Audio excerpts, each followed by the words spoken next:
ఒక తల్లి తన కొడుకు కనిపించట్లేదు అని కోర్టులను ఆశ్రయించారంటే ఆ తల్లి తన ప్రాథమిక హక్కులు తన ఫండమెంటల్ రైట్ అది. బిడ్డ చనిపోయారో లేదో తెలియదు, మనకి డిసపియరెన్స్ అంటే కనిపించట్లేదు, ఆవిడ ప్రాథమిక హక్కు అది. దీనిని ఇందులో ఎక్కడా కూడా కులం లేదు. క్రిమినల్ని చట్టం ఎలా చూస్తుంటే రాజ్యాంగం కానీ it has got nothing to do with your caste or your religion or your region. Crime జరిగిందా, ఎవరికి చేశారు, ఇంతకు మించి దాంట్లో కులం అనే ప్రస్తావన ఎక్కడ ఉండదు. This is what fundamental constitutional law or criminal law చెప్పేది. కానీ మీరు ముఖ్యంగా యూత్కి చెప్తాము, పెద్దలకు కూడా, మీరు కులాల పరిధిలో నుంచి, మీరు కుల కోణాల నుంచి మటుకు క్రిమినల్స్ని చూడకండి. ఒక ముగ్గురు ఏడిపించారు ఇక్కడ అరవింద్ గారిని. ఏడిపిస్తే వాళ్ళు ఏ కులం కంటే కూడా they have done a crime of hitting him. You should be looked at that part only. పలానోళ్ళు చేశారు ఇట్లా పెట్టినా కానీ ఇది దాని తాలూకు శాంక్టిటీ, దాని తాలూకు ప్యూరిటీ పోద్ది. కాన్స్టిట్యూషన్ కానీ లా కానీ అలా చూడదు వాటిని. అందుకని ఇలాంటి అంటే మిమ్మల్ని అందరినీ ఎదురుగా పెట్టుకొని మన నేతలందరికీ కూడా చెప్తున్నాను, మీ భావం తెలియజేస్తున్నాను. ఎవరైనా సరే కాస్ట్ క్రిమినల్కి కులం ఉండదు సార్. తప్పు చేసేవాడికి, మానభంగం చేసేవాడికి వాడి కులం ఎందుకు ఉంటుంది? వాడికి వాడి దగ్గర క్రిమినల్ యాక్టే ఉంది. అలాంటి నీచుడికి, అలాంటి నీచుల్ని మనం వెనకేసుకొస్తే that is showing that particular person's nature. Criminal gangs తోటి ప్రభుత్వాల్ని నడుపుదాం, భయభ్రాంతుల్ని చేసి అధికారుల్ని గుప్పిట్లో పెట్టుకుందాం, లేదంటే మా దగ్గర క్రిమినల్ గ్యాంగ్స్ ఉన్నాయి, భవిష్యత్తులో మిమ్మల్ని ఆడుకుంటాం, భయభ్రాంతులు చేస్తే ఇలాంటి ఎందుకు వీళ్ళు తలపైకెక్కి ఆడతారంటే బలం వాళ్ళది కాదు, మనందరి కలెక్టివ్, మన బలహీనత అది. నేను ఈరోజు ఎందుకు వచ్చానంటే ఇది ఒక 3 months బ్యాక్ చెప్పాను ఎస్పీ గారికి, ఐ వాంట్ ఇంటరాక్ట్, ఒక సివిల్ మన సిటిజన్స్ మీటింగ్ పెట్టండి, నేను వస్తాను ఇక్కడ కూర్చోబెట్టి, because I want empower citizens. నా పార్టీని ఎంపవర్ చేయొచ్చు. మీరు కనుక గట్టిగా, ఇప్పుడు మీరే ఇందాకే చెప్పారు పోస్టర్స్ గురించి, మాకు పోస్టర్లు ఎక్కువ అయిపోయినాయి, టూ మచ్. మీరు ఎంత బ్యాలెన్స్గా చెప్పింది ఆవిడ, ఆ పాప. అంటే ఉండొచ్చు కానీ మరి ఇంత మితిమీరా, that is an opinion should be taken, to be taken. అది ఏమవుద్ది ఇలా ఇంటరాక్షన్ వల్ల? నా చుట్టుపక్కల ఉన్న రాజకీయ నాయకులు కూడా అర్థమవుద్ది, ఎమ్మెల్యేస్కి, ఎంపీలకి, అందరికీ అర్థమవుతుంది, మనం ఎక్కువ చేయకూడదు. కానీ ఒక కులానికి ఓటింగ్ ప్యాటర్న్ ఉంటుంది, కానీ సివిల్ రైట్స్కి ఓటింగ్ ప్యాటర్న్ ఉండదు. Why don't you become a part of that kind of team? మీ ప్రాథమిక హక్కులు కానీ, మీ ఫండమెంటల్ రైట్స్ కానీ ఉల్లంఘన అంటే ఇలాంటి ప్రభుత్వాలు మేము ఎన్నుకోము. You can say it loud. ప్రజలు మారుతారు, పాలకులు మారుతారు. అలాగే మీరు కులాలని తీసుకొచ్చే క్రిమినల్స్కి కులాలను అంటగట్టి ఫలానా కులం అయితే మేము ఇంకోలా చూస్తాం, ఎక్కడా కూడా ఇది లేదు, రాజ్యాంగంలో ఎక్కడ రాయలేదు.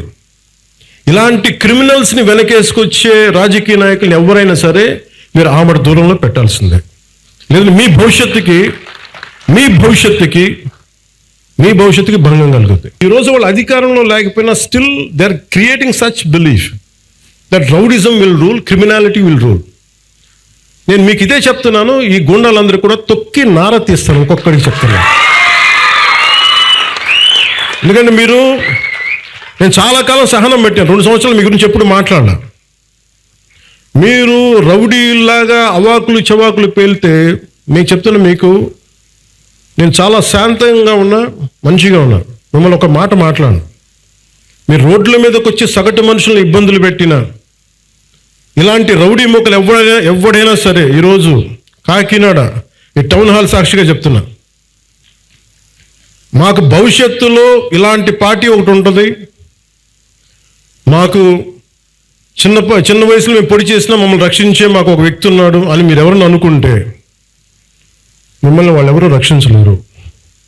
కోర్టు కేసులు కానీ పోలీసుల చేతికి దొరికారా, you will make sure you will never ever again think that you would even to do such an act.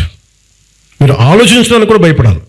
మీరు భవిష్యత్తులో, నేను మీకు చెప్తున్నాను ఈరోజు, నా మాట చాలా శ్రద్ధగా వినండి. ప్రతి వైసీపీ గుండాగడికి చెప్తున్నాను ఈ మాట, ఆన్ కెమెరా చెప్తున్నాను.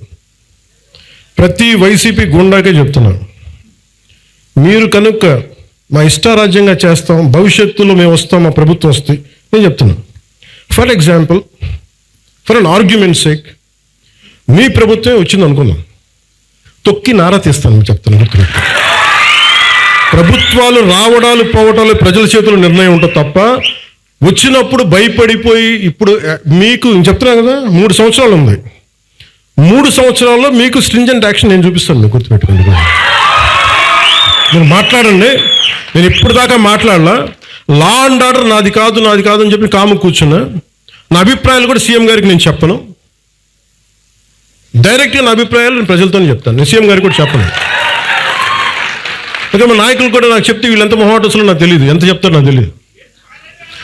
నా డైలాగ్ ఒకటే అమ్మా, నా డైలాగ్ ఒకటే, నా కమ్యూనికేషన్ ఒకటే, నాకు నా ప్రజలకి తప్ప ఇంక ఎవరితో మాట్లాడు, దీనికి సంబంధించి మీతోనే మాట్లాడు. అందుకని మీరు పోలీస్ అధికారులు కూడా చెప్తున్నారు, భవిష్యత్తులో ఒకవేళ వైసీపీ వస్తే అందుకని మనం జాగ్రత్తగా ఉండాలి. ఒకవేళ చెప్తున్నాను, రాదని చెప్తున్నా, ఒకవేళ నేను నాకున్న ఇది కనెక్షన్ చెప్తున్నాను, నా కమిట్మెంట్ చెప్తున్నాను. మీరు వెనకేసుకొచ్చారు గూండాల్ని అంటే ఐ విల్ మేక్ షూర్ నేను గుర్తుపెట్టుకుంటాను, మిమ్మల్ని గుర్తుపెట్టుకో, నేను వ్యక్తిగతంగా గుర్తుపెట్టుకోను.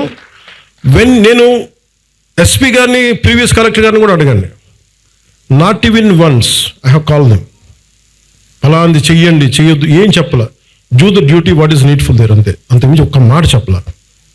అందుకే చెప్తున్నాను, భవిష్యత్తు రాష్ట్రంలో ఉన్న పోలీసు ఉన్నతాధికారులు ఎవరు, గతంలో మేము వైసీపీకి పనిచేసాం కాబట్టి మా లాయల్టీస్ అక్కడ ఉంటాయి అని మీరు ఎవరైనా ఫీల్ అయితే మిమ్మల్ని నేను ప్రత్యేకించి దృష్టి పెడతాను మీ మీద. అది మీరు ఏ స్థాయి అధికారులు, ఎందుకంటే నాకు వ్యవస్థల్ని నిర్వీర్యం చేసే ఈ రోజున దౌర్భాగ్యపు స్థితి పట్టుకొచ్చారు అందరూ కలిపి. గౌసన్ ఆయన వ్యక్తికి జరుగుతుంటే ఒక ఎస్ఐ స్టేషన్ హౌస్ ఆఫీసర్ చేయాల్సిన పని ఎస్పీ దగ్గరికి వచ్చింది, డిప్యూటీ సీఎం దాకా వచ్చిందంటే it's a failure of institutional వ్యవస్థ తాలూకు ఫెయిల్యూర్ అది. అలాంటి జరగకుండా ఉండాలి అంటే మటుకు నేను ఖచ్చితంగా ఉండదలుచుకున్నాను. నాకు మా పార్టీలో నాయకులు ఎలా ఉంటారో కూడా నాకు తెలియదు, నేనైతే ఇలా ఉంటాను. మా వాళ్ళు ఎంత ధైర్యం తెచ్చుకొని నిలబడతారో నాకు తెలియదు, అది వాళ్ళ చేతిలో ఉంది, నా చేతిలో లేదు. నేను మటుకు మీరు నా జన సైనికులు కానీ, నా వీర మహిళలు కానీ, నాకున్న నిలబడ్డ జనసేన నాయకులు కానీ నాకు మీరు ధైర్యంగా నిలబడ్డారు, నేను మీకోసం ధైర్యంగా నిలబడతాను, రాష్ట్రం కోసం, ప్రజల కోసం, సగటు మనిషి కోసం. నేను లా అండ్ ఆర్డర్ నేను ఇప్పుడు దాకా ఎస్ఐటీగా నేను ఇప్పుడు మాట్లాడా, ఒకే ఒకసారి పిఠాపురంలో మాట్లాడా. నేను ఈరోజు మళ్ళీ కాకినాడ వేదిక చెప్తున్నా, I want entire Janasena party MLAs and MPs, entire Janasena party MPs and MLAs and ministers, raise your voice against any kind of law and order situations. బలంగా చెప్పండి. ఇది నేను కుటుంబ నాయకులందరికీ నేను చెప్పలేను కాబట్టి, నా పరిధిలో లేదు కాబట్టి నేను వారు చెప్పట్లేదు, కానీ నా పార్టీ నాయకులందరికీ, నా పార్టీకి సంబంధించిన మంత్రివర్గానికి, ఎంపీలకి, ఎమ్మెల్సీలకి మీకు చెప్తున్నాను, నేను అన్నిసార్లు నేను వెళ్ళి మాట్లాడను, మీరు మాట్లాడాలి. మీరు కూర్చోబెట్టి లా అండ్ ఆర్డర్ని మట్టుకు కూర్చోబెట్టి కులాలను రాజ్యంగా వాడుకుంటే మట్టుకు మీరు కామ్గా ఉంటే కుదరదు. నన్ను దయచేసి మీ అందరికీ చేతులెత్తి నమస్కరిస్తున్నా, కులానికి నన్ను దయచేసి పరిమితం చేయకండి, మీ అందరికి చేతులెత్తి దండం పెడుతున్నాను, ప్లీజ్ చేతులెత్తి దండం పెడుతున్నాను. దేశం బాగుండాలి, రాష్ట్రం బాగుండాలి, ప్రజలు బాగుండాలని కోరుకుంటే కూర్చోబెట్టి కులం అని చెప్పి ఎవడో క్రిమినల్ కులంలో కూర్చొని చేస్తే నన్ను ఏం చేయమంటారు, దానికి నేను బాధ్యత వహించాలా? దానికి ఒక 14 ఏళ్ళ ఒక ఆడబిడ్డను రేప్ చేసిన వాడిని కూర్చోబెట్టి నేను వెనకేసుకు రావాలా? సిగ్గుండి అక్కర్లా? వెనకేసుకొస్తాం ఇలాంటి వాళ్ళని? కనిపించట్లేదు. This a police case. ఆ కన్సర్న్ ఎస్ఐ మీద మనకి సిఐ మీద ఎవరిని వెళ్తాయి కేసులు. ఇలా మాట్లాడాలంటే ఆ చంపిన సదరు వ్యక్తులు కూడా అదే కులం వ్యక్తులను, ఆడబిడ్డలను పాటు చేశారు వీళ్ళు, అవి కూడా మాట్లాడాలి కదా. ఎమ్మెల్సీ అనంతబాబు కూర్చోబెట్టి అతను కాపు కొలుస్తున్నాడంట, అతను ఒక దళిత డ్రైవర్ని చంపేశాడు, ఎంత గొప్పగా డిక్కీలో పెట్టి ఇంట్లో అప్పచెప్పి వచ్చాడు. దాని గురించి ఎవరు మాట్లాడరు. అప్పుడు కులాలు రావు. ఒక రౌడీ ఎలిమెంట్ చచ్చిపోతే దానికి నన్ను లాగుతారు. ఇంతమంది ఎమ్మెల్యేలు, ఇంతమంది ఎంపీలు ఉన్నారు, మీరు ఎవరు నోరు తెరవకపోతే నేను ఏం చేయను చెప్పండి? మీ అందరికీ నేను రానా రోజు? ఏం చేస్తున్నారు మీరందరూ? ఇబ్బందిగా ఉంటుంది నాకు. కాదు, నిజంగా మీరు లోపల నుంచి నమ్మాలి. రోడ్ల మీదకి వచ్చారు ఈరోజు జనం. 164 సీట్లు వచ్చినాయంటే యువత రోడ్ల మీదకి వచ్చారు. ఒక్కొక్కరు ఎదుర్కొన్నారు వాళ్ళు.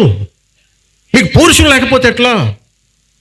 దయచేసి ఈ మాట అంటే ఆ కులం ఓట్లు పోతాయేమో, ఈ మాట అంటే ఆ కాపులు ఓట్లు పోతాయండి. ఎలా పోతాయండి కాపులు ఓట్లు? అంటే అలా కాదు. ఇప్పుడు కూర్చోబెట్టి ఎమ్మెల్సీ అనంతబాబు అనేవాడు కూర్చోబెట్టి మర్డర్ చేస్తే అది కాపులందరికీ చెడ్డ పేరా? మీరు చెప్పండి.